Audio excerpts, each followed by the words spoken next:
question that my friends always ask me is, how do I have so much energy? And the question I've got back is, why are you always tired? And this is something that has radically changed my life and will radically change your life as well, is no longer having those ups and downs throughout the day, and no longer having to feel like being tired or being sluggish is normal, because it's not. And the weird thing is that being tired and fatigued and struggling throughout the day, having to dump a bunch of coffee and relying on that to get you kick started, or having an afternoon slump is the norm. That's what's normal for most people. So in today's video, I'm going to be sharing with you 3 really simple tips so that you can stay alert and make sure that you have energy throughout your day to get the things that you need done.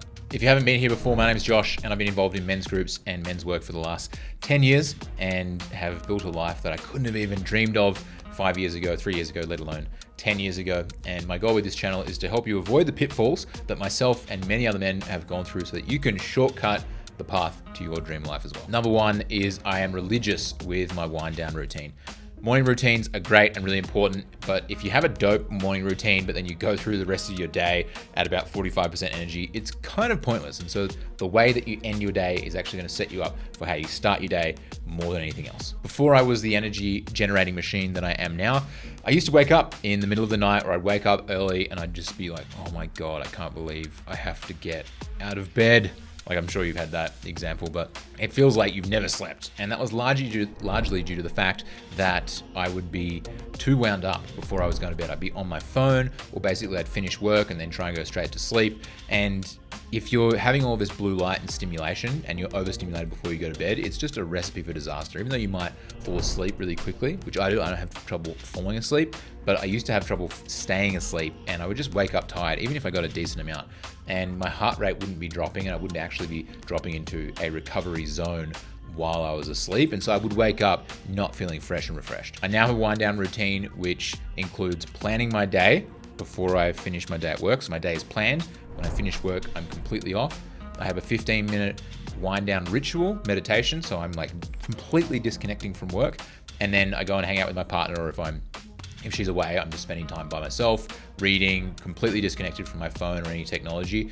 And I've had a clear-cut disconnect from work to my personal life. And this way, things don't percolate in my head, they don't float around, and I don't have that feeling when I'm lying in bed thinking about the list of things to do, because I've already ticked it off, I put it in a box, and I've set it aside for me to do it tomorrow.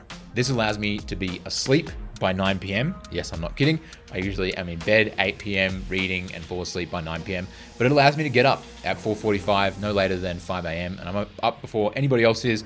I'm focused, I'm dialed. I've got my dope morning routine that we talked about earlier, and I'm off. But it allows me to make sure that everything is smooth and set up for me to win the day. Number 2 is a little bit harder to implement if you don't have self-discipline around your diet and your food, but I love to be in ketosis. These are ketone strips, so I make sure I measure it all the time to make sure that I am actually in ketosis and I'm not just kidding myself. And I personally follow a carnivore keto diet, so that way I'm pretty much just eating meat, a little bit of cheese, that's about it, and occasionally some berries, but very rarely. And this allows me to be in ketosis, but my energy throughout the day is seamless. I don't have a meal and feel tired. I wake up feeling energized.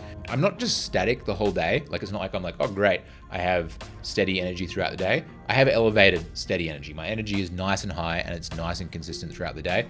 This is really empowering. I don't really fast. A lot of people like to fast. I don't fast. I wake up at about 5, like I said earlier. I have a big meal at 7 p.m. and then finish eating at about 5. But this makes a huge difference, because when I do eat, I don't feel slow, I don't feel sluggish. I'm able to hit the gym, I do exercise twice a day, I work for at least 10 hours a day. Like, I am on from about, after I finish my routine, about 6 a.m. to about 7 p.m. I'm just on all day. And I'm able to do this because I track my ketones, but I'm in ketosis. I have a really clean diet, and it's just the fuel that I'm giving my body that allows me to shoot throughout the day. And number 3, which is a little bit controversial, is reducing your caffeine intake. I know some of you might hate this, but I challenge you, if you think this is a bad idea, to take a day off, or 2 days off, even 3 days off of caffeine, and see how you feel over these 3 days. You're probably going to feel like absolute shit. And this is because your body's withdrawing, and you're actually just covering over the fact that your body is exhausted and that you're really tired by just dumping caffeine on it. And something that really helps me get through and not fuck with my sleep is decaf. A lot of the time, if you're craving, this is Juan Valdez, I live in South America, this is the most popular coffee in the world. I think this stuff is delicious. And it really helps me to get through my cravings if I'm really craving coffee or I feel like I need to have some caffeine, because oftentimes it's just the flavor. It's not always just that you actually need the coffee, and it's really helpful to be able to wean yourself off. And so if you're having, I like to have plunger coffee. I have really beautiful coffee from the local region when I am having coffee, but I only have it a couple of times a week, usually just on the weekend. And like, it's not even for work reasons. I do it to have a really big workout, or if I'm going out and I'm having breakfast with my girlfriend and that sort of stuff. Like, I enjoy a nice cup of coffee with friends. The point being of showing you the decaf is this is a great way to wean yourself off. You don't have to go cold turkey and pull your hair out and hate your life. It's basically like, feels like coming off drugs. Like, I remember when I quit smoking, it fucking sucked. I was craving cigarettes. I had headaches. It really sucked. And this is similar. If you're listening to me and you're thinking, Josh, I'm not addicted, fuck you, I don't have a problem with coffee, then why don't you just take 3 days off? Just stop tomorrow, cold turkey, take it off. Why not? If you're not addicted, just do it. And that would be my challenge to you if you're saying you're not addicted. If you do feel like you're addicted, then go 50-50 and then slowly work your way down to full decaf, and you'll reap the benefits. You'll feel so much better. You'll have a better sleep and you'll be way more energized. That's it, man. Try all 3 if you're feeling ballsy. Love you a lot. I'll see you in the next video.